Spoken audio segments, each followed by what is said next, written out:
From real truffles to champagne, camel milk to Japanese swords, we travelled around the world to find the hidden stories behind many luxury products.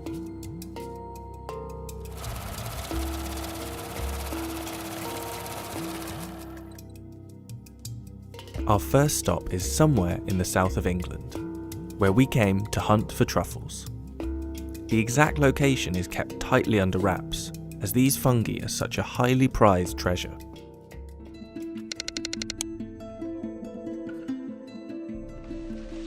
Luxury cousins of the mushroom, truffles are an indulgent food enjoyed across the world. But these fragrant fungi will cost you. In 2014, the world's largest white truffle was flown to New York, accompanied by a security guard, and sold at auction for $61,000. Discovered in Italy, this gigantic fungus weighed almost 2 kilos. So what is it that makes them so expensive?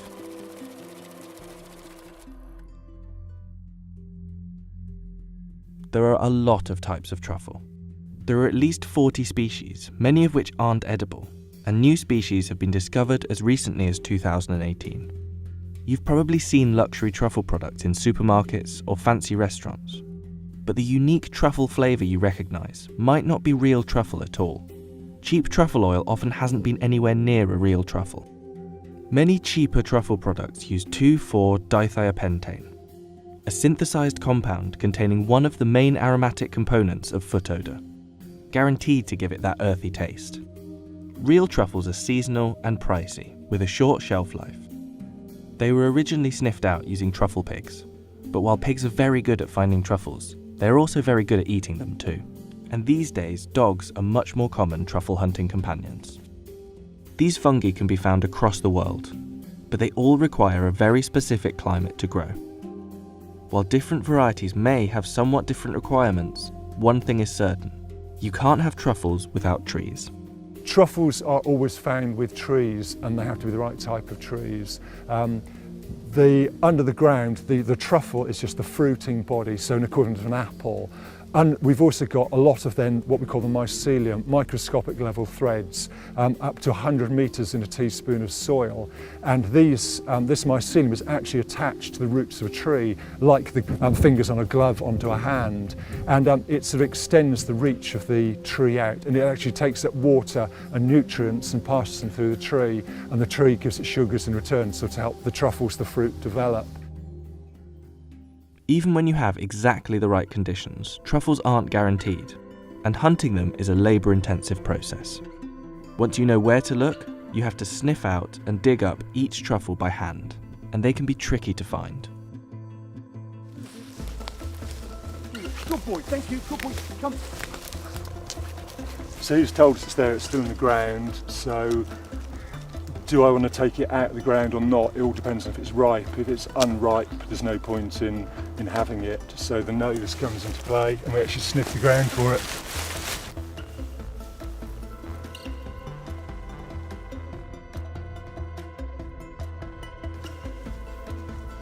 It may take a while, but finding a good one can make it worth the work. Yeah, that's a nice one. Yeah, that's probably about 70-80 grams. Truffles also have a short season, often appearing for only a few months of the year. And even when you do get your hands on them, they don't last for long. An unripe truffle, unlike a tomato, which you could cut from the vine and ripen on your windowsill, once a truffle is out of the ground, the clock is ticking, it's just sort of slowly going to degrade over time. So we want to get that to customers nice and fast. After just 5 days out of the ground, that pungent truffle smell will have halved. You can farm many truffle varieties, besides the rare Italian whites. And many people have been successful in setting up truffle orchards, but it's not easy. Trees need to be planted in the right soil conditions, inoculated with truffle fungus, and often irrigated constantly. It can take as long as 6 years before you get a good truffle harvest, and there's no guarantee that the fungi will grow at all. So after all that effort, what do they actually taste like? Oh. The smell just made me think it was going to be really strong. The flavour's actually quite subtle. There's a nuttiness there, there's like an earthy flavour there. Actually quite light and fragrant. It tastes a lot nicer than it smells. It smells like damp socks. That's good. I mean, this is the first time I actually eat a truffle by itself. You know, it's a bit like mushroom, but it's more of a meaty bite. These days, farming has taken over as our primary source of truffles, and today 70% of the world's truffles are cultivated. Through the loss of woodland and climate change, the number of wild truffles has decreased significantly. Since the 19th century, production in France has fallen from over 1,000 tonnes a season to just 30 tonnes, and climate change could mean that truffles will disappear altogether in the future. The weather conditions are so important, not just immediately over the whole season. We're getting much lower numbers and much lower average size. A truffle is something like 70% water, so it needs rainfall to help it grow. Some UK truffle scientists are thinking that your traditional areas, the climate is going to move further north, and they're not going to have a truffle industry within, I think, perhaps 50 years. There's threats, there's opportunities, but rain, we do need rain. When we get a dry summer, the holidaymakers and that are delighted, but I keep crossing my fingers for a bit of rain every now and again. Not far away, in the town of Lowestoft, is a factory that's been producing watercolour brushes for over 150 years. And there are only 9 people in the world trained to make these brushes. Making a Series 7 Kolinsky Sable watercolour brush isn't easy. The largest size brush can take almost a week and a half to make.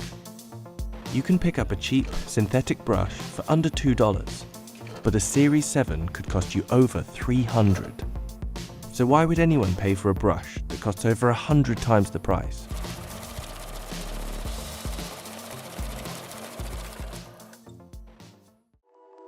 Originally created on the request of Queen Victoria, the Series 7 brush was first made in 1866 and was designed to be the finest possible brush for watercolour painting.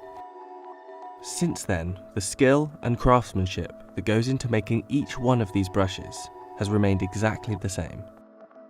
To achieve this, the company needed skilled brush makers, and so in 1946 set up a new factory in Lowestoft, England, a fishing town with a history of rope making.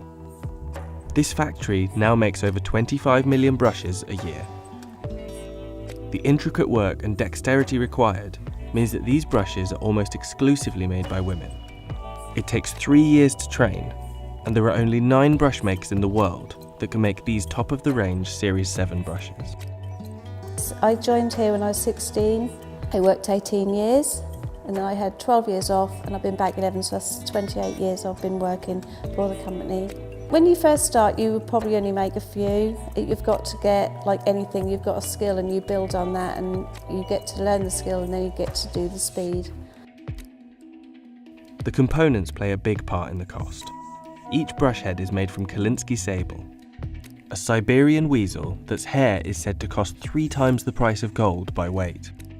These weasels are hunted sustainably every spring under CITES guidelines across Siberia and Manchuria. Only guard hairs from the tail will do.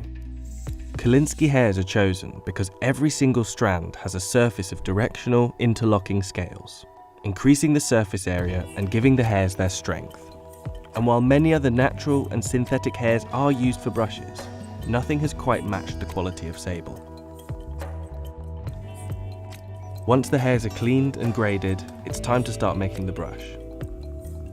The wool has to be removed with a comb, and the hairs are packaged up and carefully boiled and ironed.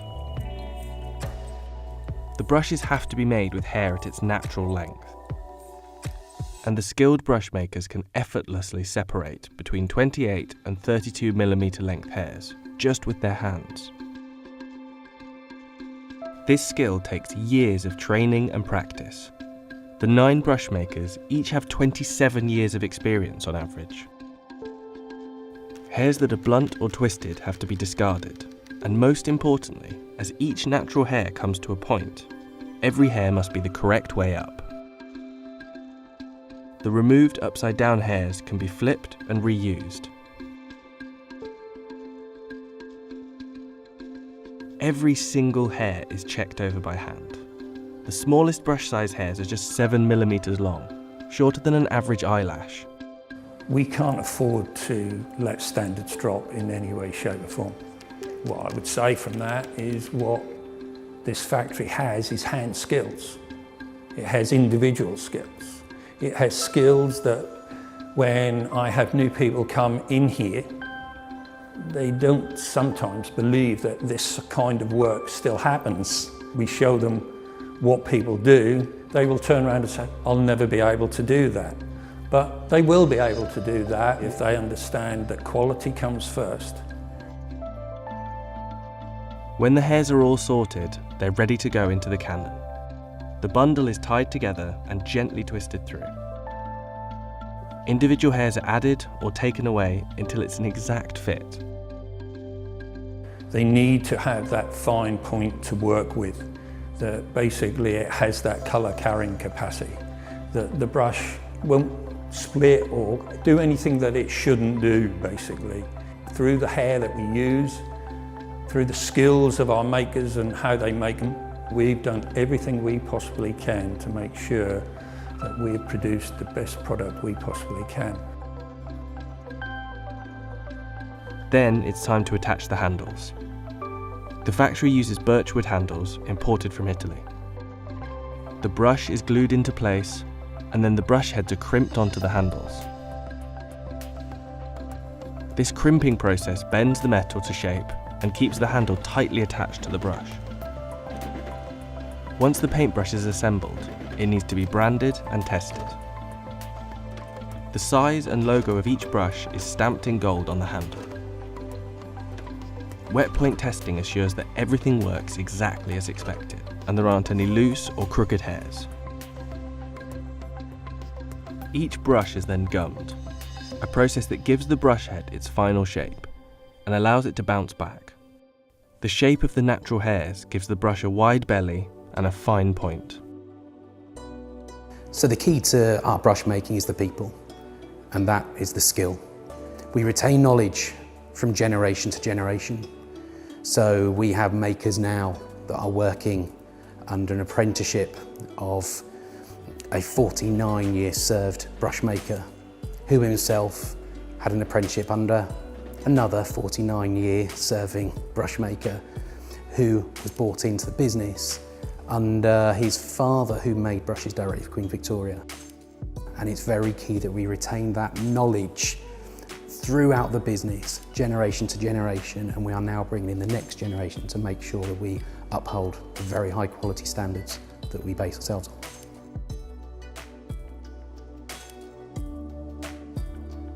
In the 150 years that these brushes have been used, art across the world has evolved.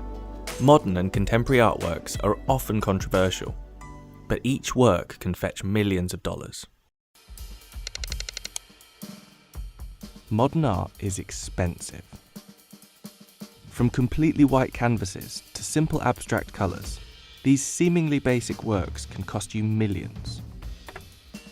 So what makes their price so high, and how can they possibly be worth this much money?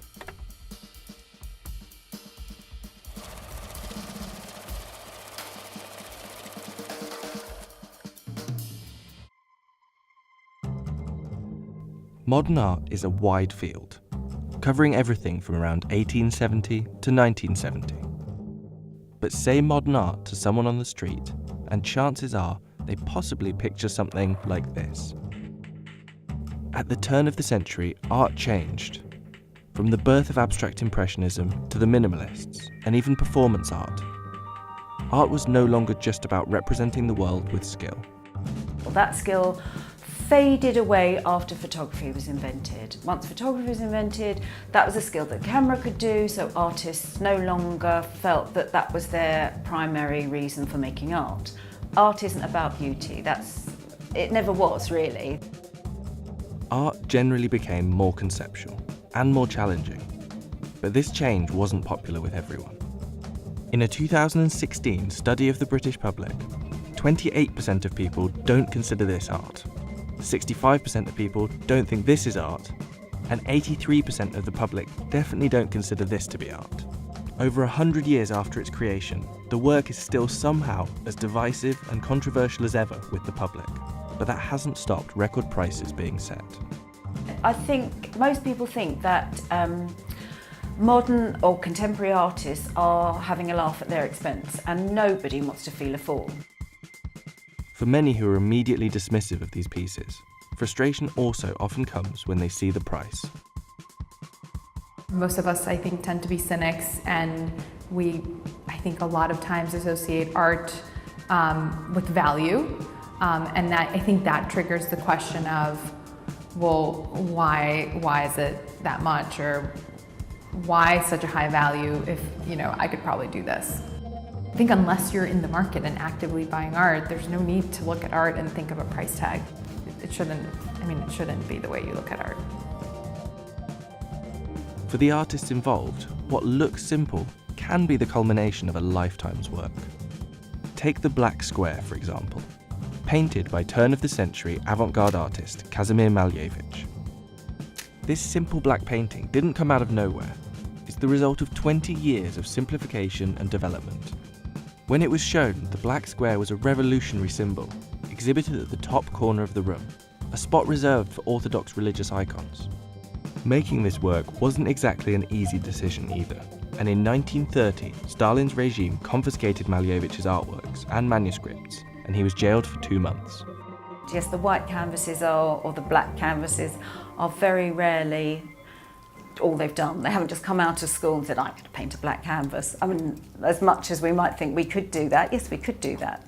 But the artist has thought of it and probably had a journey, quite a long journey, and a process to get there. The works aren't just made for profit. It's often only after the artist is dead that the art can fetch the incredible price that it's reached today. In 2008, one of Malevich's abstract works sold for $60 million. And the demand for these important modern works is only going to increase. The natural trend is for you to see a rise in prices, but that's because these true masterpieces are rarer to find because they're really all in museums. But setting an actual price can be tough. In the end, the value is only going to be what people are willing to pay. As long as there's going to be artists producing, there's always going to be sort of shifts in tendencies and taste, I would say also, and taste in the market. It seems like every year there's a new record price, and as extreme wealth inequality increases, so do the number of millionaires willing to pay the fortune required for these works. No matter what the artist intended, art is now seen as an easy investment by many, and companies have appeared that treat art purely as an asset for financial gain. But despite the ever-increasing prices of the modernist masterpieces, for 99% of the artists out there, their work has always been a labour of love. There are obviously people out there with a lot of money who view art just to be a commodity, nothing else, but there's going to be people who purchase or engage with it because they take genuine pleasure from it, or it stimulates them, or they feel it enriches them. I'm an abstract painter, not really dealing much with form. I became quite obsessed. I was painting all day and all night, and it was just something that kind of took a hold of me. So it's not easy being an artist in London. There's a lot of really good talent out there. I think you've really got to be good to actually make any money. You don't have the, I suppose, network initially. Yeah, it's a really expensive habit, to be honest. I suppose everybody's got devices, but it's my kind of passion and hobby.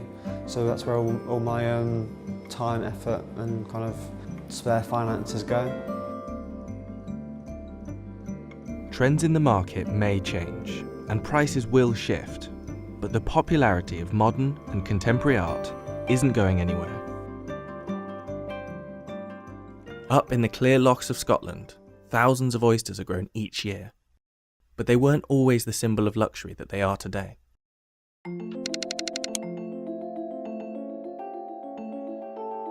Oysters are a sure sign of high-end decadence, but look back 200 years and they were handed out as free bar snacks. So what made them the luxury food that they are today?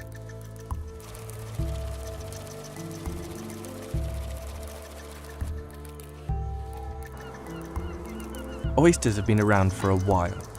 Estimates put the shellfish around 300 million years old, at least, and humans have been enjoying them for centuries. Oyster cultivation was invented by Sergius Arata, a Roman engineer also often credited with the invention of underfloor heating. And since his invention, oyster farming has become big business. While you may be seeing oysters on the menu more these days, their popularity now is nothing compared to just 200 years ago. Oyster sales boomed from the early 19th century onwards, and the shellfish were sold as street food across London, Paris, and New York as they remained a cheap and accessible snack to many. In 1860, the small British seaside town of Whitstable alone was sending 50 million tonnes of oysters to London each year. And by 1900, New York was eating 1 million oysters every day. But as their popularity grew, so did the problems. Industrialisation and dredging of the waters in England led to overfishing. And as more people moved to the coast, more and more sewage ended up dumped in oyster-growing waters. Soon there were outbreaks of typhoid and other diseases, and many oyster beds had to be closed. Hard winters and new diseases killed off many of the remaining native oysters, and gave the shellfish a bad reputation that lasted for years to come. There's something else that kept the price of oysters down around the turn of the century: child labour. In the early 20th century, American photographer Lewis Hine captured photographs of many of the children working in the oyster industry, even photographing 4-year-old Mary, who had apparently shucked 2 pots of oysters each day. Things had to change though. We soon realised the importance of clean water in the oyster growing process and outlawed child labour. Making oysters environmentally safe and ethical to grow came at a cost, as the shellfish take a lot of work to produce. And now, when oysters are raised, the environment they're grown in is one of the main considerations. Here, there's no industry, there's very little even farming here. What you've got out in the loch is just everything that is naturally in the loch. So they're feeding on the best possible feed that you could want, and they couldn't be in any more natural product. Each oyster takes 2 to 3 years to mature, and they start out microscopically small. The tiny shellfish are grown in hatcheries. When they're large enough, they're transplanted to their final growing place. Well, we get the oysters in from our hatchery when they're about your thumbnail size. We will grow them in these baskets for approximately 2 to 3 years, and then we'll send them to the depuration centre for depurating and then for packing for dispatch. At Loch Fyne, every oyster is depurated, a process that cleans the oysters and removes any dangerous bacteria. Every single oyster must be checked by hand. Making sure that each oyster is shipped live is paramount. Believe it or not, we sell roughly about 35,000 oysters every week out of here, and every single oyster is individually checked. So what we would do is, when we're packing the oysters, we'd pick up 2 oysters and we would tap them together. Now, you can obviously see that one's dead, but when you're packing thousands at a time, you won't necessarily see it, and sometimes it's only open just a little tiny bit.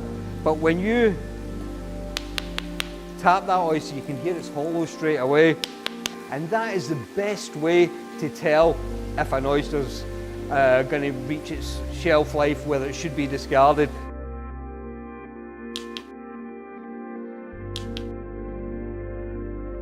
Oysters may only have a 9-day shelf life, but that doesn't stop them being shipped all across the globe. And their popularity and image as a luxury treat means that their demand is only going to rise.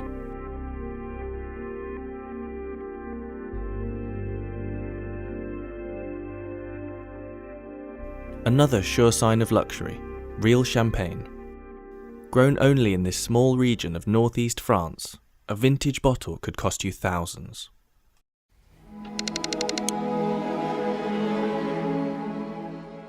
Champagne is synonymous with wealth and luxury. It often costs double the price of other sparkling wines, such as Prosecco or Cava. A decent quality bottle of it can cost you anywhere from $50 to $300, and vintages can often sell for thousands. So what makes champagne so expensive?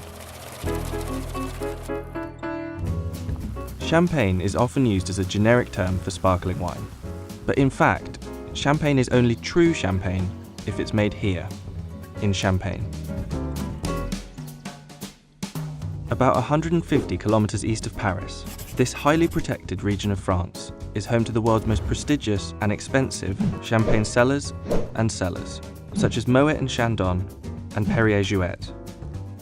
All other sparkling wines made outside of this region, even those from neighbouring parts of France, must be labelled differently. Which means, in this relatively small area, a little over twice the size of San Francisco, the world's entire stock of true champagne is made. That's over 300 million bottles every year, with an annual revenue of over $5 billion. Champagne sales have grown steadily since the 1950s, but its future growth depends on the protection of the region's unique climate. Northern France's variable conditions are the first factor for elevated prices. With an average temperature of 50 degrees Fahrenheit, this location is cooler than France's other wine-growing regions, which gives the grapes the right acidity for sparkling wine production. However, an often freezing continental weather front makes the winemaking process more difficult than other dependable ecosystems. La particularité du Champagne, c'est d'abord sa situation géographique et les conditions climatiques. Et ensuite, évidemment, c'est un processus d'élaboration qui a été peaufiné, qui a été amélioré au fil du temps, au fil des siècles maintenant, puisqu'on parle de plus de 2 siècles. On cueille des raisins, évidemment, à parfaite maturité. Ça, c'est déjà un critère très, très important. Et ensuite, eh bien, le processus de fermentation alcoolique va nous donner un vin blanc, ou plusieurs, ou une variété de vins blancs. During harvest, 120,000 workers descend on Champagne to pick grapes from 84,000 acres of vines. It's harvested by hand because the machine is forbidden by law, and it's important to select only the best grapes, especially because of the heterogeneity of each different plots and each different vines. For me, it's a really good sign, an important sign of quality. To be on the hill, it's a really good thing for the exposition. The sun is always going on the vines all the day. When it's raining, the water never stops, it's going on the bottom. This is where, historically, we have the best structure of the soil. Champagne, it's clay and chalk. This is really the best quality in terms of soil. Authentic champagne is produced via the méthode champenoise, where the wine undergoes a primary fermentation in oak or stainless steel vats and a secondary fermentation inside the bottle. This method is controlled and restricted within the European Union, so that wines from outside the Champagne region cannot be described as champagne. However, wines from all over the world are produced in exactly the same way, and instead are labelled as sparkling wine, produced via the méthode traditionnelle. Some winemakers in countries outside of the EU ignore European labelling laws altogether and continue to produce sparkling wine bearing the Champagne name. These imitations are constantly challenged by the Comité Champagne, which works with more than 80 lawyers worldwide to protect the authentic Champagne brand. Ultimately, despite similarities in production and possibly taste, only true Champagne comes with the history and prestige of the region. Champagne production dates back to the 3rd century, when the Romans first planted vineyards in northeastern France. During the mid-17th century, with the development of bottled fermentation, Champagne officially became a sacred drink, when it was served at the king's courts during the accession of Louis XIV. However, the carbon dioxide gas, which built up inside these early bottles, often caused them to explode in the cellars. Therefore, great efforts went into ridding the wine of its bubbles. But by the 19th century, the sparkling version of champagne had grown in popularity, especially among the rich and royalty. As the large champagne houses optimized mass production of sparkling champagne, with the development of thicker glass and corks, the modern champagne industry began to form. Amazingly, despite the region becoming a key battlefield during both World War I and World War II, some champagne production still continued. It's estimated that by the end of the Great War, about 40% of Champagne's vineyards had been destroyed. Because of the cutback in production, bottles made during either war fetch a high price. In 2015, Sotheby's auctioned a Krug cellar visit and a tasting of their wartime 1915 vintage for $116,000. Champagne's affiliation with luxury, wealth, and celebrity has kept prices high. From crowning kings to launching great ships. Even Jay-Z has gotten in on the action. In 2014, he became part owner of Armand de Brignac, also known as Ace of Spades, a champagne brand run by the Cartier family. In September 2019, they released their rarest, priciest cuvée yet, comprised of 3 vintages from 2009, 2010, and 2012. The wine was left to age for 6 years until the bottles, only 3,535 of them, were made available for a cool $1,000 per bottle. But what about the future? Champagne became the world's first wine-growing region to examine its carbon footprint and implement a carbon plan, as a result of worrying statistics. Global warming has seen temperatures in the region rise by 1.2 degrees Celsius over the last 30 years, and the grape harvest dates have moved forward by a fortnight. As Champagne's perfect climatic conditions are changing, and the Paris Accord climate targets fail to keep up with global warming, the future of winemaking in this historic region could be in jeopardy.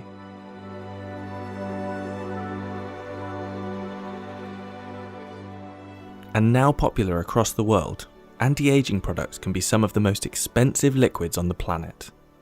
But are these products at all worth their huge price? Anti-aging products come in the form of creams and serums. They claim to make you look younger by reducing, hiding, or preventing the signs of aging. High-end anti-aging products are some of the most expensive single-use items in the world. Just 1 fluid ounce of this rejuvenating serum will cost you $1,800, making it one of the most expensive liquids on the planet. But do anti-aging products actually work? And does this explain why they're so expensive? In all honesty, a number of these creams are used as placebo effects. More expensive doesn't necessarily mean better or more effective.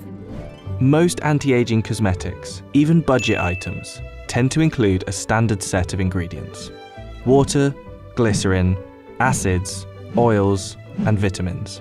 However, the costliest creams contain an array of extravagant additions. For example, Crème de la Mer includes a trademarked miracle broth, comprised of hand-harvested giant sea kelp, which it claims has self-regenerating powers.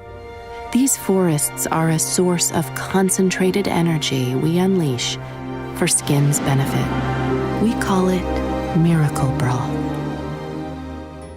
But according to skin experts, these expensive ingredients aren't guaranteed or necessarily proven to be more effective. Often what companies will say is, my product contains this really interesting botanical or natural ingredient. It's therefore 10 times better at moisturizing the skin than something else. However, they're under no obligation to prove that it's that ingredient itself that is causing the moisturizing properties, or something very basic as glycerin, which is found in most moisturizers. Product claims don't necessarily have to stack up in such a necessarily rigorous way. In the US, for example, anti-aging medications must have approval from the Food and Drug Administration for both safety and effectiveness, whereas anti-aging cosmetics, such as creams and serums, do not require FDA approval before they go on the market. When it comes to anti-aging promises, it's a very grey area. A number of these companies promise people that they will actually reverse aging. They will actually make people look youthful again, simply by just allowing a clinical population to test your product. There's a great deal of smoke and mirrors at that stage, because in reality we can actually say with confidence that most of these clinical studies are not to be trusted. And the price consumers pay for the most expensive products is significantly higher than the cost of production. A 2010 investigation by the Daily Mail found that recreating a 3.4-ounce pot of Crème de la Mer from readily available ingredients is estimated to cost roughly $35, whereas La Mer markets their products at $510. We contacted La Mer about this investigation, and they responded, saying, "The value of Crème de la Mer reflects the highest quality ingredients, the time-intensive and complex processes needed to create it, and the powerful skincare benefits experienced by its thousands of loyal devotees around the world.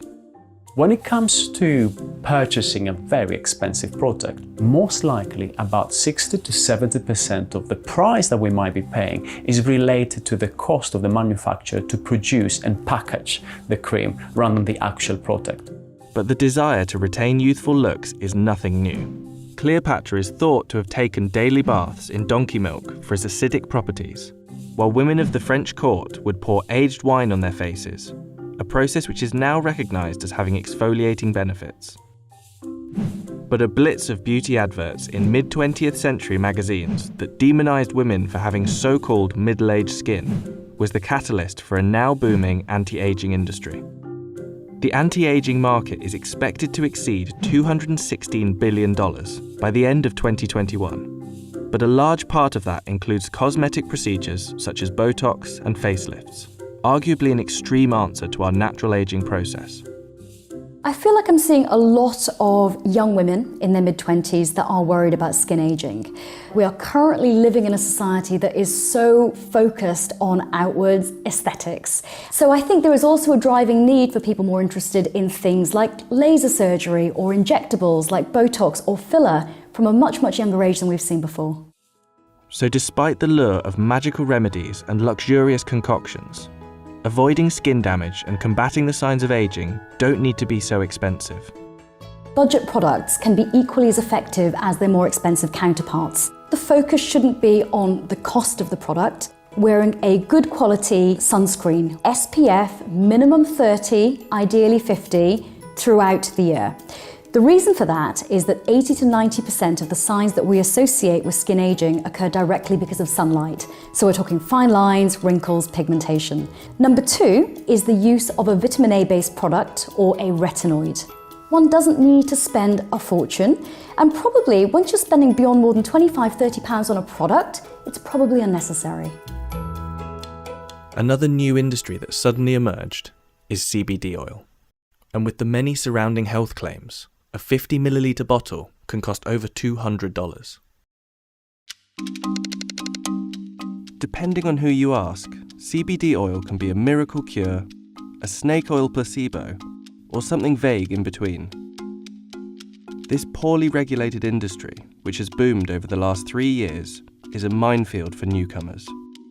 Considering that manufacturers are unauthorized to make medical claims, how can one CBD oil cost $50, while another of the same volume costs $390?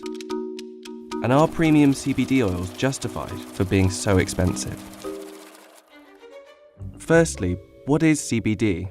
CBD stands for cannabidiol. That's a chemical name for one of the chemicals in the cannabis plant. The CBD oil that you're seeing on shelves that consumers can buy without a prescription is actually from low THC, the stuff that makes you high, varieties of the cannabis plant.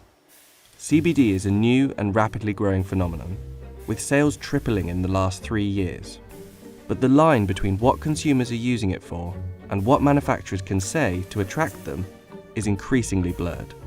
It can be used for a variety of purposes, things like inflammation, anxiety, stress, and it can also be used just to support general wellness. Now, the differentiating criteria between a medicine and a supplement is you cannot make a claim that it treats or cures a specific medically diagnosed disease. And that's really important for companies to understand because they can get their products pulled off the shelves and they can also potentially, sometimes unintentionally mislead consumers. But in the age of anxiety, it's no surprise that CBD has become a hot ticket for manufacturers who infuse all sorts of products with cannabidiol, shrewdly tapping into its perceived wellness benefits and bumping up the price of otherwise standard items, like gummies, sportswear, tampons, and even dog treats. But how do we assess the value of CBD oil, which is actually produced in 2 different ways? A full or broad spectrum product is made from the whole plant extract. They take the flower and they process it and they come up with an extract that not only has CBD, but it has other plant chemicals, other cannabinoids, other terpenoids, other things in the plant that work together in this, what's called this herbal synergy, this entourage effect. And what you get is greater than the sum of its parts. But some manufacturers process the extract even further into CBD isolate, a substance devoid of all other plant chemicals and labelled as pure CBD.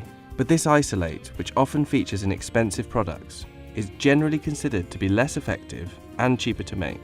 Some brands and some companies will put CBD isolate into a product and then brand it as a premium product, even though the cost of actually making it, because the cost of the isolate is quite a lot lower than the cost of a full or broad spectrum CBD. But because of lax regulations in the industry, this fundamental difference in CBD oils is often disguised by manufacturers.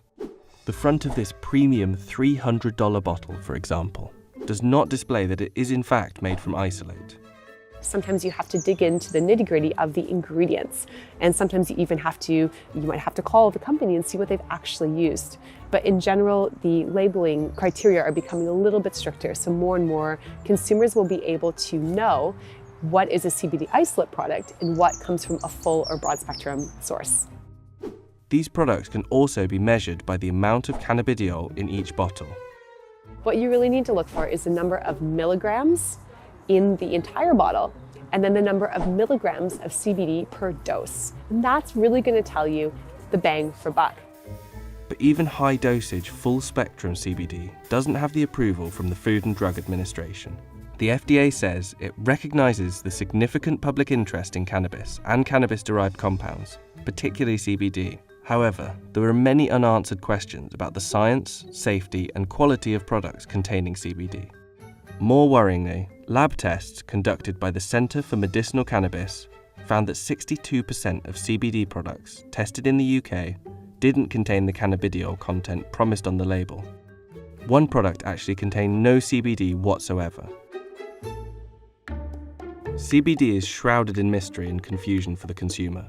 On the one hand, a 2018 cross-sectional study of CBD users found that almost 62% reported using CBD to treat a medical condition, stating that CBD has broad therapeutic value.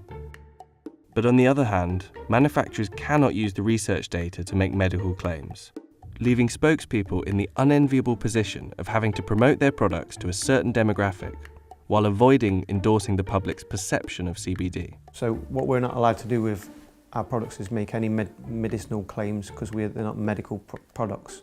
All our products that we sell are wellness products to improve sleeps and moods. We see CBD as a homeostasis product, which balances the levels in your body to get you into a normal state and balanced mind.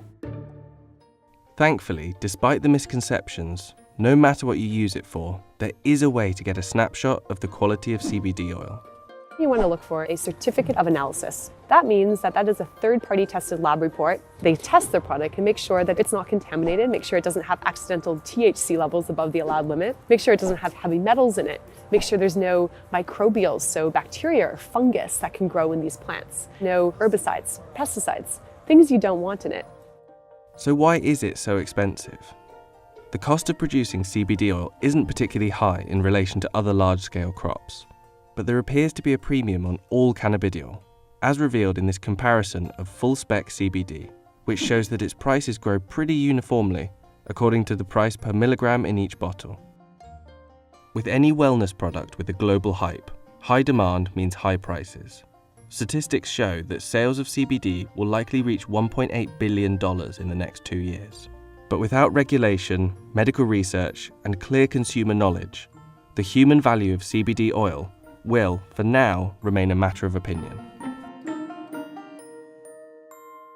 Gold has been used as a currency since its discovery, and its rich colour has been sought after for centuries.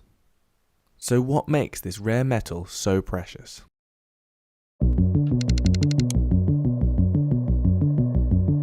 Gold is the shining embodiment of wealth.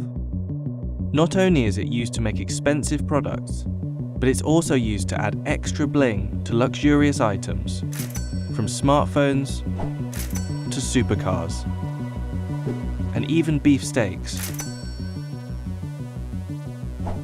But other metals that are rarer than gold are much cheaper. So why is gold so expensive? Scientists believe gold arrived on Earth after the collision of two neutron stars in space forged gold atoms together into meteorites, which crashed into Earth about 3.9 billion years ago. Over millions of years, Earth's bubbling hot core forced gold nuggets towards the surface. Gold flakes have been found in Paleolithic caves, estimated to date back roughly 40,000 years, marking the first known instance of human contact with the material. But what exactly is gold? Gold is a relatively rare metal, with lots of versatility. It's highly malleable, meaning it can be deformed or changed without fracturing the material. But what distinguishes it from other useful precious metals is its totally unique bright yellow appearance. These factors give gold many practical and superficial uses on Earth. If you're a bride, gold is the perfect embodiment of love and emotion. If you're an investor, gold's an excellent portfolio diversification tool. People like to know that they've got an element of their wealth which they can feel. Often it looks beautiful, it's got a wonderful design on it, and that adds a degree of emotion to the investment. And if you're a manufacturer, if you're someone making smartphones or tablets, gold is an element with the symbol AU and the atomic number 79, viewed as the most noble of all of the noble metals. It's a perfect material for conducting electricity, and it doesn't corrode, it doesn't rust, so it's great to have in your product. Over many centuries, civilizations across the globe became enamored with the beautiful metal, such as the ancient Egyptians. Not only did they use it as a currency, they also buried themselves in gold, believing it to be the flesh of the gods. In fact, King Tutankhamun was laid to rest in 3 gold-wrapped coffins, the innermost of which was made from sheets of pure beaten gold, which would now be worth over $1 million. In 1792, the US Congress passed the Coinage Act, which established a fixed price of gold to US dollars. Over the next century, gold mining captured people's imagination during the Great US Gold Rush. The first was in 1799, after 12-year-old Conrad Reed discovered a huge 17-pound gold nugget on his family's farm in North Carolina. 50 years later, in 1849, tens of thousands of prospectors, known as the 49ers, raced to San Francisco in search of riches, giving name to the San Francisco 49ers football franchise. These gold rushes heralded the start of modern-day gold mining. Despite humans mining gold for millennia, the complexity of this process hasn't changed. Mining is just as challenging and difficult as it's ever been before. What's changed probably is the kind of the labour intensity in some mines as people have increasingly used technology, but some of the challenges aren't necessarily associated purely with mine production. They could be associated with the environments within which they're operating, so licences that people need to operate, whether it's a formal licence from a government or a social licence from a local community. I mean, those are still challenges that mining companies need to navigate and kind of work their way through, and that contributes to the complexity of mine production today, probably just as much as it did many, many years ago. Identifying gold mines is a daunting task. It can take up to 10 years for geologists, chemists, and engineers to examine a potential site, and even then, the likelihood of a mine being developed into a productive gold mine is less than 0.1%. Only 10% of these sites contain enough gold to justify further development. But above ground, gold is everywhere. On our fingers, around our necks, and even in our mouths. Gold is used in medicine, architecture, and almost every electronic component. We even launch gold back out into the universe from where it came, not only as a reliable component of spacecraft circuitry, but also in the lining of astronauts' visors to protect them from the sun's harmful heat and ultraviolet light.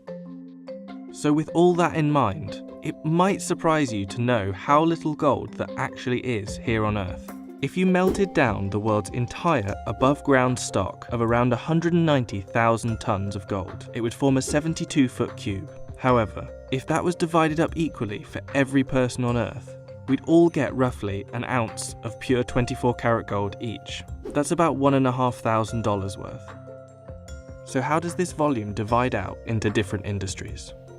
If we have a look at the 190,000 tons of stock of gold above ground, the lion's share of it's in jewellery. Around about 50% of it is in jewellery.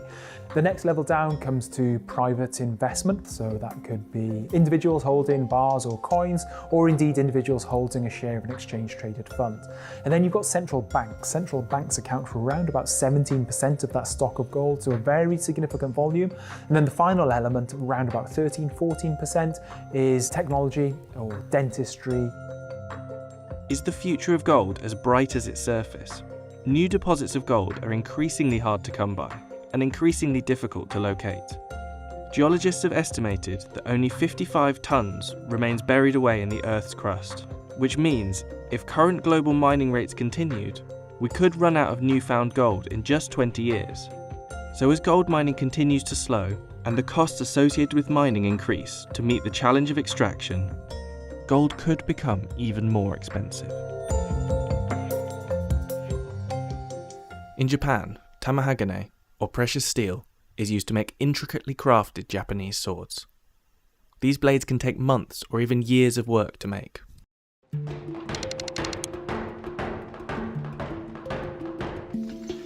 Japanese sword making is a tradition that goes back centuries, and one that's carried on to this day.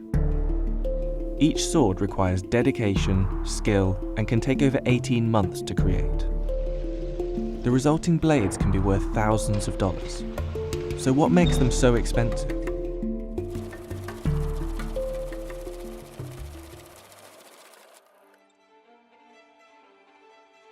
So 世界中に鉄器があってナイフと刀剣の文化はあるわけです。ですがこの、焼きを入れたその鋼をきれいに磨き上げてその鉄を鑑賞するという文化があるのは日本独自のものなんですね。Master Akihira has been making swords for 21 years. He was inspired by a sword crafted by the legendary 13th century swordsmith Masamune, and after a 5-year apprenticeship and years of training, he became one of the 180 swordsmiths working across Japan. Japanese swords have always been more than just weapons. They were artworks, status symbols, and throughout history held a huge spiritual importance. 日本では古くからですね、このように美しく磨き上げられた刀身、鋼には魔を打ち払う力があると信じられてきたんです。そういうようなものを打ち払う力が刀にあると考えて、刀を非常に大切にしたし、それを身につけることによってよこしまなものから身を守ろうとしたんです。決してこれがね、戦いの道具として日本人と共にあったというわけではないんですよ。現在では確かに美術品として我々刀鍛冶は作っているわけですけども、やはり非常によく切れるように作られていますし、もしいざという時があるならば、武士が命を懸けられるだけのものに私は作っているつもりですから。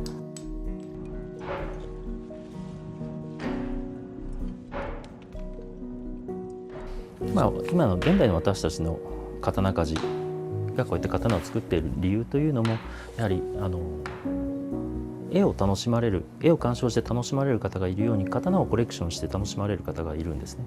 そういう方のために作ることもあるし、あるいは、子供ができた、あるいはお孫さんができた、娘がお嫁に行く、そういった場合のお守り刀として作ってほしいということで、こうやって刀を。Each sword is a unique artwork, and one that is made to be admired as you would a painting. As sheets of steel are folded into each other again and again, wood grain-like patterns form, and these patterns, coupled with the skill of the swordmaster, create a completely unique blade. なぜこうやって姿を見るかというと、私たち刀の仕事をしている人間、あるいは刀の好きな人間からすると、まず刀の姿を見ると、古い刀であればその刀が作られた時代が分かりますし、現代のものであればその作家がどういう時代のものを狙って作ったかなという、作為が分かります。Knowing what to look for in each sword is important. Characteristics like the angle and length of the blade, or the way the metal is folded, could give away the era in which it was made, and even who made it. 切っ先の部分というのが、いろんな直線曲線が集まる場所でもあって、ここは刀鍛冶の腕の見せ所でもあるし、その刀を研いだ研ぎ師さんの腕の見せ所でもあります。だから僕らはこういうところを見て、この刀鍛冶はうまいなとか、あるいはこの研ぎ師さんはうまいななんてことを思うわけです。またこの、そうですね、刃縁、この白い刃文の上の方、この境目のあたりにはですね、そうですね、まるでこう星を散らしたようなこうキラキラした粒が見えてくると思うんです。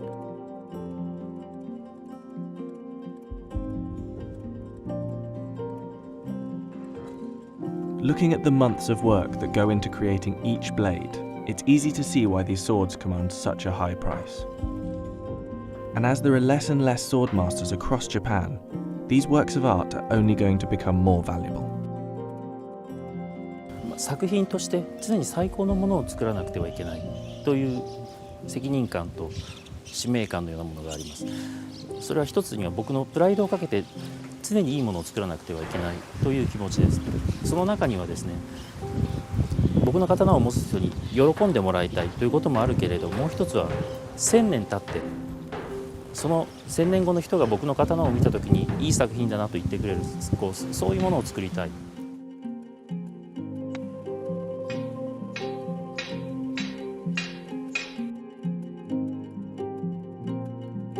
Across the sea in Malaysia, we wanted to take a moment to look at one of the cheapest products for a change, and one of the most controversial, palm oil.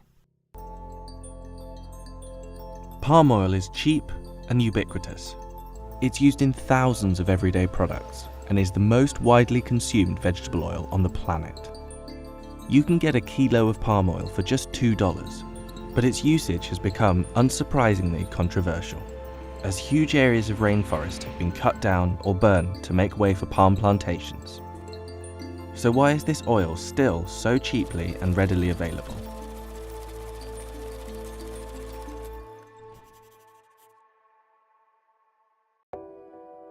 Palm oil is in everything, from chocolate to bread, instant noodles to shampoo. And without even really thinking about it, globally, we each consume on average about 8 kilos of palm oil every year. But even if you look through the ingredients of your product, you may not be able to spot it, because written on the back label, you could see any of these. These days, Indonesia and Malaysia make up 85% of all palm oil production. But the oil palm species used actually originated in West Africa. The trees were introduced to Malaysia in 1875. But for 100 years, something was missing. For years, the flowers were pollinated by hand, requiring hundreds of workers and limiting efficiency. Until in 1981, African palm weevils were introduced to the country. These little beetles pollinated the plants with no extra work from humans. And suddenly, palm oil yields boomed. Since this, palm oil's popularity has done nothing but rise. Demand spiked again in the 90s, as companies suddenly realized the negative health implications of the trans fats found in many processed products and replaced them with palm oil. And as ultra-processed foods increased, so did the use of the oil. But this incredible rise came at a cost. The rapid expansion of palm oil plantations has led to the destruction of huge areas of tropical rainforest, creating dangerous CO2 emissions and destroying the remaining habitats of already endangered species.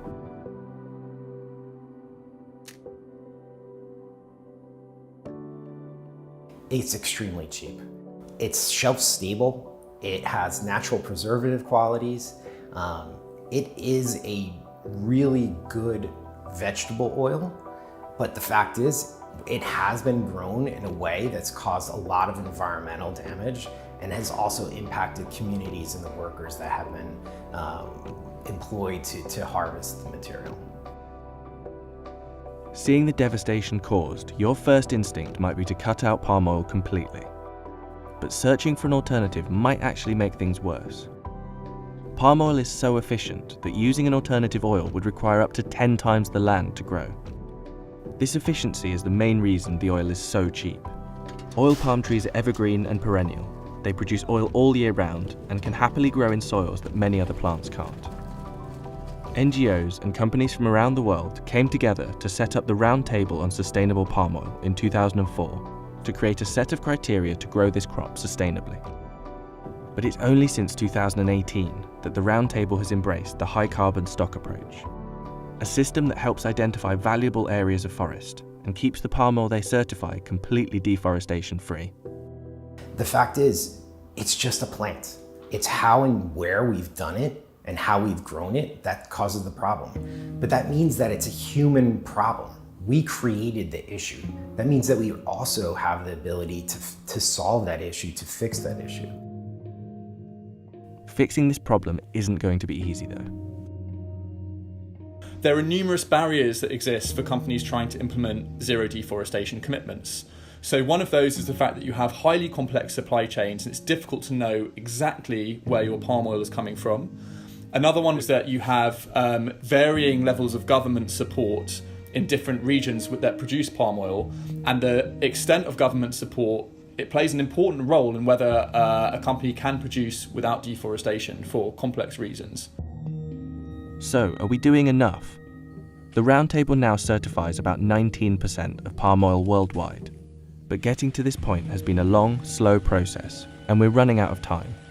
Critically, global consumption for palm oil will invariably increase until 2050 as we approach 9.6 billion people. You also have the persistence of large markets such as China and India, where there is a much more of an emphasis on price rather than the sustainability profile of the product. And this means that if you're a manufacturer, say, and you're trying to buy palm oil and encourage your suppliers to make sure that their production is deforestation free, you have limited leverage because they always have an alternative market they can sell into. So there are these challenges with implementing a commitment to zero deforestation, which make it very difficult to achieve. India, China and Indonesia now account for nearly 40% of all palm oil consumed, and it looks like palm oil is going to remain cheap for a while longer, but the cost to the planet could be devastating. But it's not just palm oil that's the problem. Palm oil still pales in comparison in terms of its contribution to deforestation. It pales in comparison with cattle and beef products, which some estimates indicate may be responsible for as much as a quarter of all tropical deforestation. Global Canopy published a list of 500 companies and financial institutions linked to tropical deforestation from soy, palm, cattle and timber. Only half of these companies have made zero deforestation a commitment by 2020. And not a single one of these companies is on track to make this target. Global Canopy also says that despite the commitments that have been made, evidence shows that rates of commodity-driven deforestation have not decreased since 2001.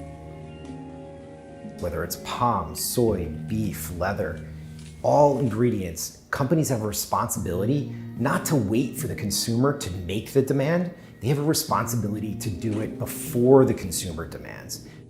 Any forest that's being cleared as we face what many would call a climate crisis is too much. So what we know we have to do is we have to take a very hard look at how we consume things, why we're consuming, and how we go about sourcing and growing our materials like palm oil or soy, beef, or cotton.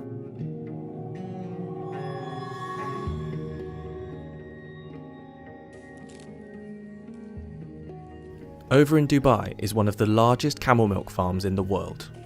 The milk is popular across the Middle East and Africa, but farming camels isn't exactly easy. Camel milk can cost you $30 per litre. Compare that to cow's milk, and it's almost 30 times the price. But for hundreds of years, camels have been used to produce milk, yogurt, and even cheese. So why would anyone milk a camel? And what makes the milk so expensive?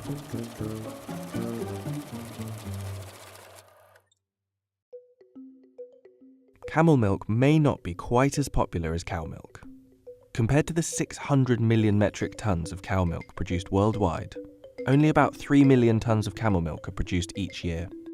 However, camel milk is an important staple across Africa and the Middle East, and some cultures rely on it. Somalia and Kenya alone produce 64% of the world's camel milk. Camelicious in Dubai has over 6,000 camels on its farm and produces 4 million litres of milk each year. And as you know, the people in the Middle East connected with the camels for transport and for food. And their main diet was camel milk and dates. So it's a long history. The demand for camel milk increasing day by day, and we are facing now a challenge which is to meet the demand because the supply is less than the demand. This demand has kept the price high, and camel milk's profile as a new health food has boosted sales. It's slightly lower in saturated fat, has 10 times the vitamin C, and has more calcium and potassium than cow's milk. These benefits have led many people to start using it as an alternative medicine, despite very limited evidence. Online celebrity endorsements have also led more and more people to try it. While new camel farms are appearing across the world, the popularity is still limited. And in Europe, there are still 12,000 cows for every single camel. But even if you do have a lot of camels, it's not exactly easy work to get the milk. Roughly we are milking 1,300 camels twice a day, so it's a very intense work. Lots of people are included into the job. So when camels are arriving here, they go through a very strict quarantine procedure where we check them for different diseases. Whenever needed, we treat them, and we start training them for the milking parlor. It's very crucial that we provide a very relaxed, very calm atmosphere for the camels during milking to be able to release the milk. So we had to train the camel to be able to milk them without the calf. So that was a very intensive work, and every camel is different. So for some camels, the training itself for the milking parlor takes 2-3 days, but for some camels it took weeks. Once this training period is over and your camels are producing milk, you still don't get anywhere near as much as you would from a cow. One cow can give around like 50 liters per day, while the camel milk can give 6 to 7 liters. The cows in 3 years will give more than 50,000 liters, while in the camels in 3 years you will get maximum 4 to 7,000 liters. Unlike the dairy industry, where male calves are often killed and disposed of, every camel must be kept near its young to continue producing milk, meaning that 2 animals will need to be kept fed and healthy to produce just 7 liters of milk each day. Camel milk is costly. In addition to that, the feed cost. We are here at Camelicious giving our camels natural and fresh alfalfa hay, in addition to wheat bran only. We are not giving any concentrates or any feed additives. So after all this work, what does the milk actually taste like? Smells like milk.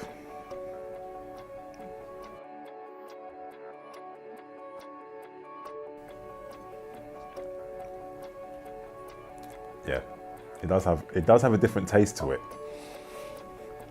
It's a bit salty, I would say, saltier than normal milk, but it's quite creamy. I don't hate it.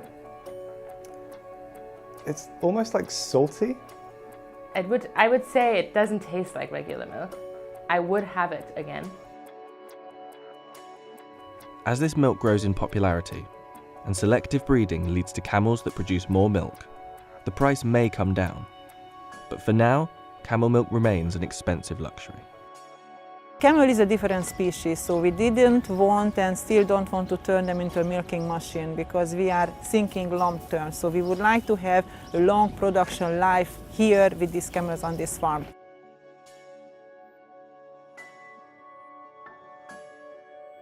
From the Middle East to California, avocado's prevalence has risen dramatically over the last few years.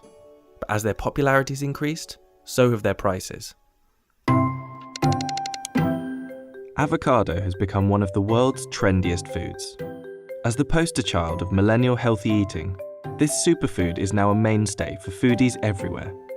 But have you noticed your avo on toast is costing more and more?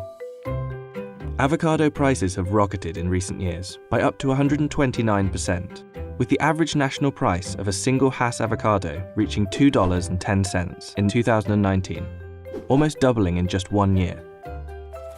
So why are avocados so expensive? Archaeologists in Peru have found domesticated avocado seeds buried with Incan mummies dating back to 750 BC. But it was the Aztecs in 500 BC who named it Aguacatl, which translates to testicle. When Spanish conquistadors swept through Mexico and Central America in the 16th century, they renamed it aguacate. The farming of aguacate developed over the next few hundred years, predominantly in Central America and South America, but consumption of the alligator pear outside of these regions before the late 19th century was almost non-existent. The commercialization of aguacate began in the early 1900s, but was focused on branding avocados as a delicacy for the wealthy, like this advert in the New Yorker from 1920, which declared them as the aristocrat of salad fruit. But a selection of Californian growers realized that the hard-to-pronounce aguacate was off-putting for the mass market, so they formed the California Avocado Association. By the 1950s, production scale grew, and avocado prices fell to about 25 cents each. Popularity increased further with the wave of inter-American immigration in the 60s, as Latin Americans brought their love of avocados with them to the US. But as demand increased, supply had to keep up, and the true difficulties of yielding large-scale avocado crops began to show. Avocado orchards require an extraordinary amount of costly resources in order to flourish. There are multiple inputs that avocados require, whether it's water, fertilizer, pruning, pest control, the sunburn protection of trees. All those go into making your chances better of having a very good quality crop. When we decide to plant an avocado orchard, we'll plant trees that come from certified nurseries. We have to place our orders years in advance. On average, if we're producing 100,000 pounds per acre, that takes about 1 million gallons of water, so 100 gallons per pound. So it'd be about 50 gallons per 8-ounce fruit. But that's dependent on what Mother Nature will throw at you. You know, we have wind, we have intense sun. It's really hard for a grower to manage the unmanageable things that will affect a crop. The surge in popularity of avocados stalled during the fat-fighting frenzy of the 1980s, with an average of only £1 per capita being consumed in America by 1989. The decade's low-fat obsession drove consumers away from avocado because of its high fat content, without really understanding the nutritional truth hidden within. When it comes to fat in food in general, people tend to get a little bit concerned because we often hear in the media that fat isn't good for us. But the type of fat that's in avocados is monounsaturated fat, which is actually often deemed healthy fat or heart-healthy fat. So while there is a lot of fat in avocados, it's actually quite good fat. Avocado started its meteoric comeback at the turn of the millennium, and it was helped by an unlikely political decision. In 2005, the US Department of Agriculture lifted a 90-year-old ban to allow the importation of Mexican avocados to all 50 states. Initially, this decision angered Californian growers, who feared the move could slash local growers' sales by as much as 20%. What actually transpired and took place was, as that Mexican supply became much more prevalent and available, retailers got behind marketing and selling avocados. Food service providers, restaurants started putting it as permanent parts of their menus. And demand started to boom because the inconsistent supply chains before were now consistent, and consumers were allowed to enjoy avocados every day of the year. The biggest day of the avocado calendar became Super Bowl Sunday, when it's now estimated that almost 200 million pounds of avocados are eaten during the big game in America. But if you take a moment to consider the resources needed to produce that amount, you can start to understand avocados' elevated prices. According to experts, it takes roughly 270 litres of water to grow a pound of avocados. So 200 million pounds could require as much as 54 billion litres of water, which means droughts or heat waves can have devastating consequences on the avocado industry. In fact, that's exactly what's been happening in California for the last 7 years, with the Sunshine State only recently being declared drought-free in 2019, which goes a long way to explaining record avocado prices. In some countries, like Chile, avocado cultivation is being blamed for exacerbating droughts, as lush green orchards overlook dry riverbeds. Perhaps the biggest reason for avocado's rise to dominance is the emergence of the clean eating lifestyle. No longer just a chip dip for special occasions, this superfood can be found in a plethora of recipes in cafes and restaurants everywhere around the world. And those who are eating them are really keen for you to know about it. Just type #avocado into Instagram, and you'll be hit with over 10 million search results. But is the glorification of avocado justified? There's quite a big hype around avocados, but it actually is quite justified when it comes to how nutrient dense this food is. There's not many foods that actually replicate it in terms of a nutritional profile. When it comes to calling something a superfood, I'm not really for that label. Avocados are definitely a good food to include in your diet, but like I said, you're not really missing out if you don't like them or if you can't eat them for any reason. Monounsaturated fats, we can find that in things like olive oil and olive, nuts and seeds, vitamins and minerals. We can find that in other green vegetables, so spinach and broccoli and things like that. So there's ways of getting those nutrients in without having avocado. All of this produce requires an astonishing amount of labour. Even once grown, pruned and picked, avocados need costly distribution methods in order to be delivered fresh and ripe to far-flung corners of the world. If you're living in Philadelphia, right, you want to buy a ripe avocado in Philadelphia. What they do is they ship green avocados from California to Philadelphia. They send them to the ripening center. They warm them up and get ethylene in them so they all ripen. And then when they're moved out to the retail stores, you're actually buying something that's almost ready to eat or ready to eat. Because if you were to buy a green avocado that's shipped straight from California to your market, you would have to ripen it yourself over 7 to 10 day period. And most consumers are a little more anxious for their avocado toast than waiting 10 days. With prices so high, the commodity of avocados has attracted a spate of thefts from orchards and delivery trucks worldwide. In New Zealand, armed night patrols and electric fences have been introduced after a grower in Northland had 70% of his orchard stolen. There's even further grim reading for avocado lovers. In Michoacan, where 80% of Mexico's avocados originate, cartels run a so-called blood avocado trade, violently enforcing a non-negotiable extortion fee from farmers based on the size of their land and the weight of their crop. Some restaurants have begun an avocado boycott as we all weigh up the ethics behind our eating habits. Experts suggest that water shortages could affect 5 billion people by 2050, and rainfall in the so-called drought belt, which includes Mexico and South America, is predicted to decline. But whilst evidence of environmental degradation is mounting, the avocado industry is still growing, along with consumer demand. In certain places, the sustainability of avocado production will become untenable. Also rising in popularity is Apple. In 2018, it became the first company to be worth $1 trillion. But how did it get to this point? And what makes its products so expensive?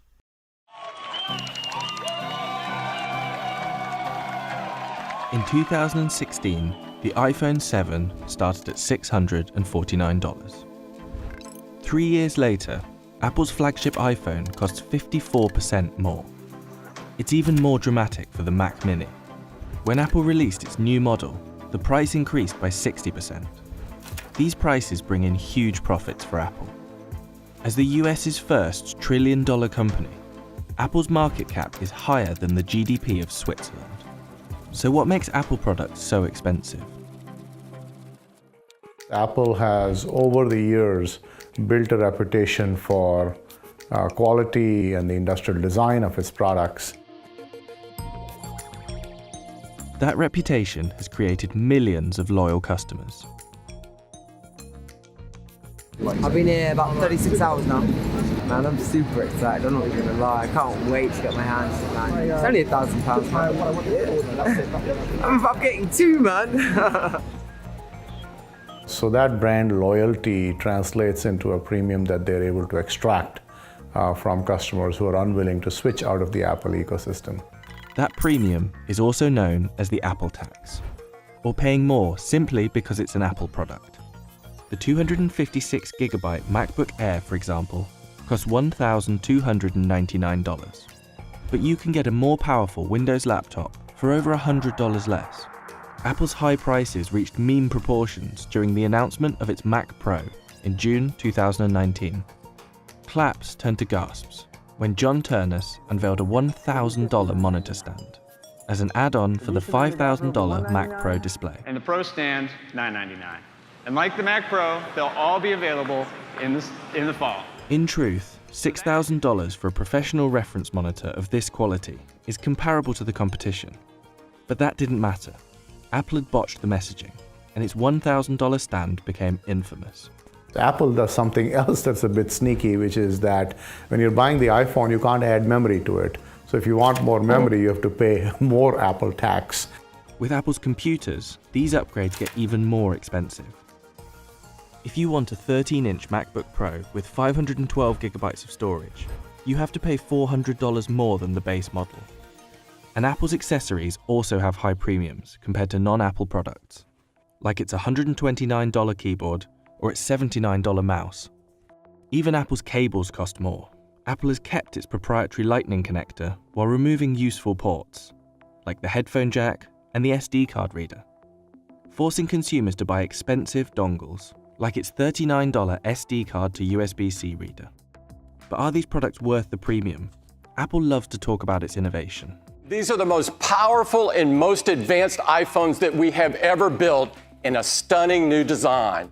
And iPhones have added great features, like OLED displays, faster processors, and thin bezels.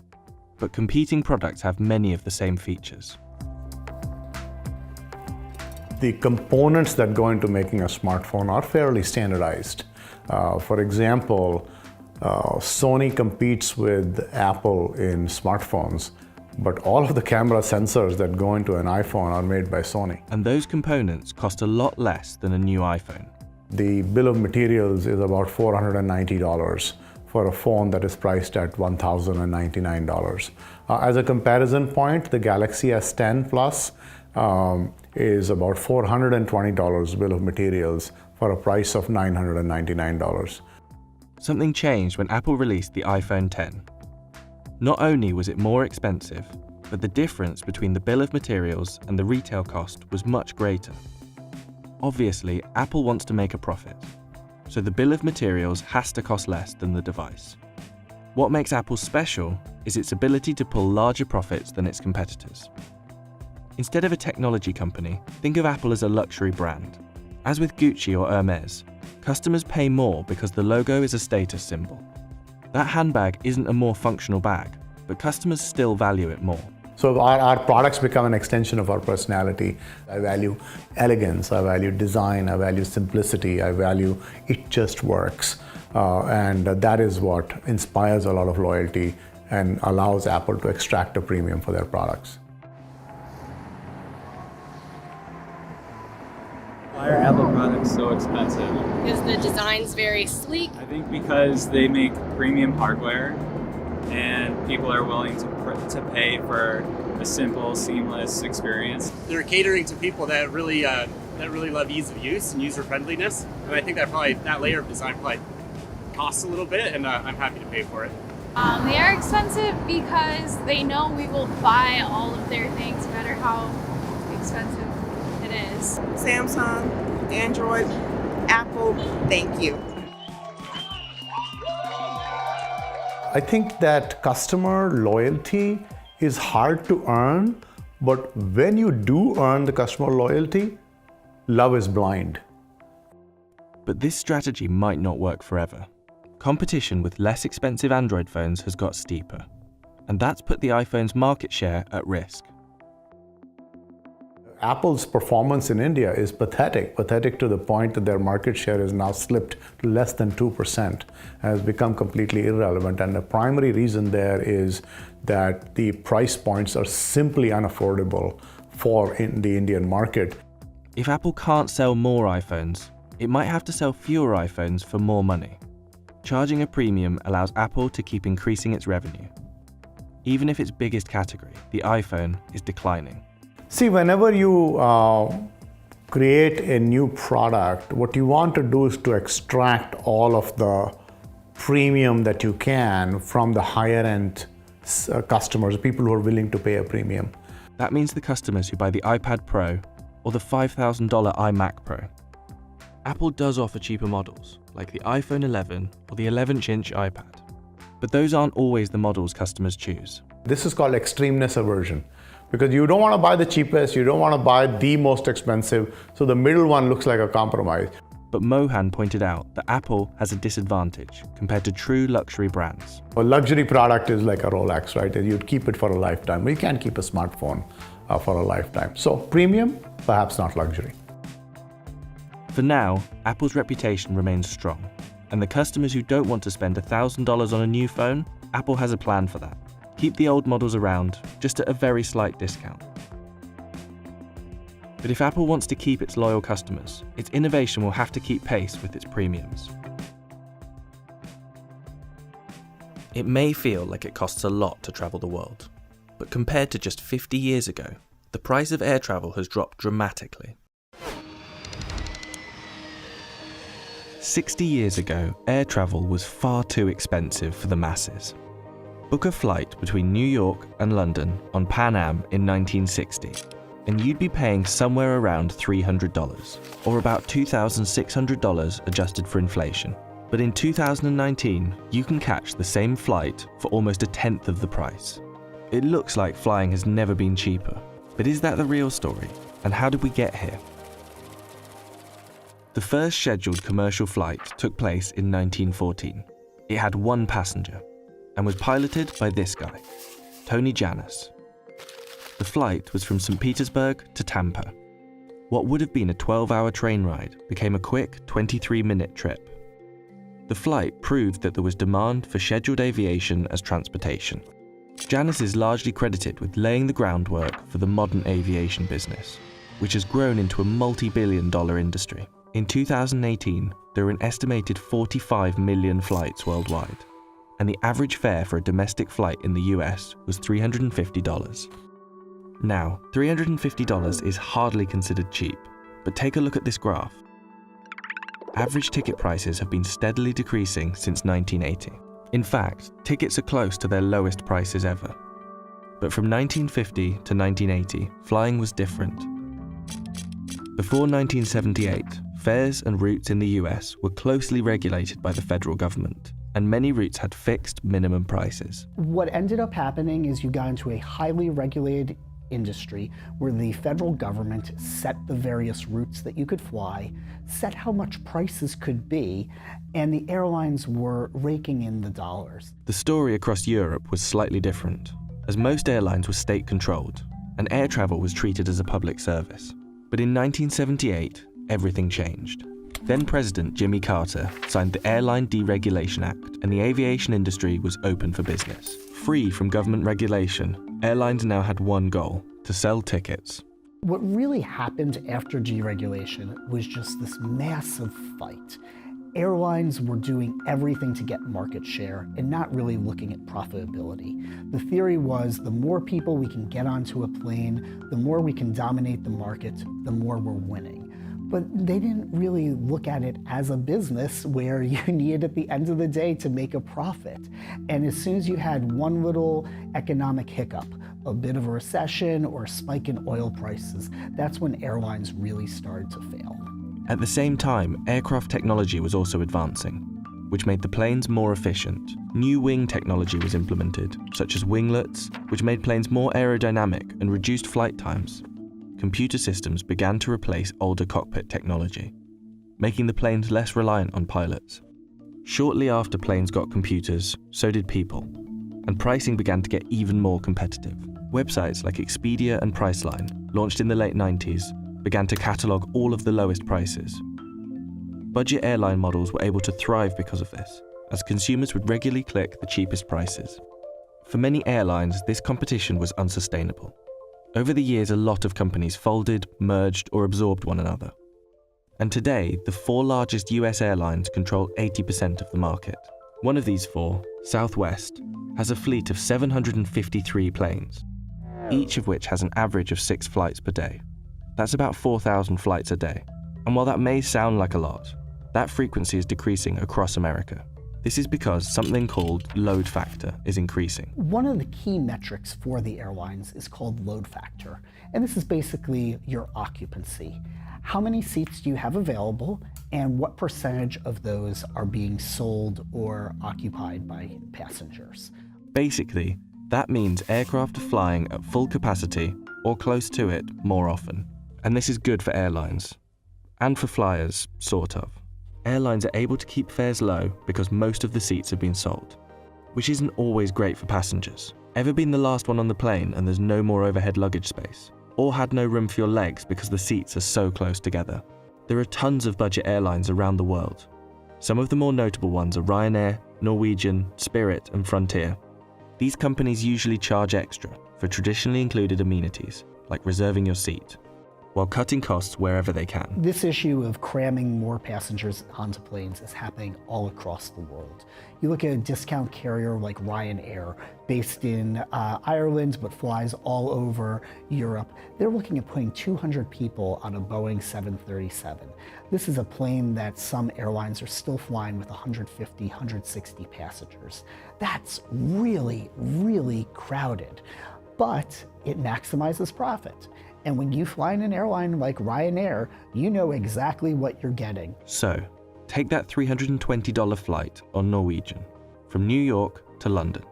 Need anything other than one small piece of hand luggage? The fare jumps to $490. Want a refundable ticket and 2 checked bags? Suddenly you're at $1,379. That's about $100 more than the inflation-adjusted 1977 price, which came with all of those extras included as standard and more legroom too. And non-budget airlines have seen the potential profit in this budget model. More and more airlines are beginning to charge hidden fees on top of the ticket price, from checking baggage to just choosing your seat. Find the right deals though, and flying can be cheaper than ever. But that original price you saw advertised may be misleading. And the experience that you get these days might not be the most pleasant, as manufacturers continue to cut costs. But the world of bargain budget fares may not last. Aviation emissions are predicted to possibly triple by 2050. And many countries have begun implementing stricter environmental taxes for flights. Overall, there's little that the industry can squeeze out of airfare right now.